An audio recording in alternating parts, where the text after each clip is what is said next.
Fibre जेवणामध्ये वाढवण्यासाठीच्या काही tips आणि ट्रिक।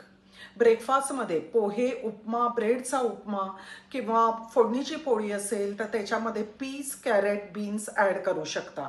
अंड्याबरोबर सौते व्हेजीस सॅलड खा, योगर्ट खा। उत्तप्पा, घावणं, डोसा असं काही असेल तर त्याच्याबरोबर ग्रेटेड कॅरेट, ग्रेटेड बीटरूट किंवा कोथिंबीर ॲड करा। दुपारच्या जेवणामध्ये मोड आलेली कडधान्य आहेत, सॅलड आहेत, पालेभाज्या आहेत, त्यांचा समावेश करा, ताकाचा समावेश करा। त्याच्यानंतर थोड्या प्रमाणामध्ये दही घ्या, फक्त दुपारच्या जेवणामध्ये। संध्याकाळी तुम्ही कुठचाही जर स्नॅक घेत असाल तर त्याच्याबरोबर काही प्रमाणामध्ये उकडलेलं बीट आहे, हाफ डन कॅरेट आहे, काकडी आहे, लेट्यूस आहे ते खा। रात्रीच्या जेवणामध्ये दुपारच्या जेवणातल्या ज्या टिप्स दिलेल्या आहेत त्या ॲड करा, फक्त ताक किंवा दही रात्री घेऊ नका।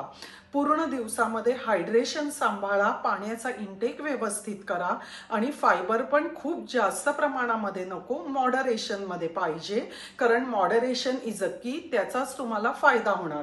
फायदे काय काय होणार तर तुमचा स्किन ग्लो वाढणार, का तर तुमचं हेल्दी गट बॅक्टेरिया जे आहेत त्यांची वाढ झाल्यामुळे डायजेशन सुधारेल, त्याच्यानंतर कॉन्स्टिपेशन होणार नाही, सटायटी व्हॅल्यू जेवणात येईल आणि ब्लड शुगर स्टॅबिलाइज होईल। ब्लड शुगर स्टॅबिलाइज झाल्यामुळे जास्त साखर खाल्ली जाणार नाही, कारण साखर हा त्वचेचा शत्रू आहे। हे सगळं व्यवस्थित पाळा आणि या सगळ्या ट्रिक्स आणि टिप फॉलो करा। आवर मिशन राईट न्यूट्रिशन।